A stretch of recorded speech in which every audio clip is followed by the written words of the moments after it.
দেখি, খারাপ সাইটের দিকে দেখতে যাই, তাহলে দেখা যাচ্ছে যে তিনি অনেককে ফাঁসি দিয়েছেন। এর ভিতরে অনেকেই নির্দোষ আছে, আবার অনেকেই দোষী আছে। এরকম ফাঁসিও তো হইতে পারে যে একজন দোষী ছিল, থাকার পরেও সে বাহিরে খোলামেলায় ঘুরে বেড়াইতেছে, আর নির্দোষ ব্যক্তি সে অপরাধী হয়ে জেলখানার ভিতরে বসে বসে মারা যাইতেছে, তাকে ফাঁসি দেওয়া হয়েছে।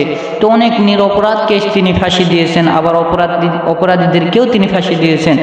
তো সে জান্নাত পাবে কি না এটা একমাত্র আল্লাহ তাআলা জানেন। কারণ আল্লাহ রাব্বুল আলামিন কোরআনুল কারীমের ভিতরে বলেন, লা ইয়াস্তাবি আসহাবুন নারি ওয়া আসহাবুল জান্নাহ ওয়া আসহাবুল জান্নাতি হুমুল ফাইজুন।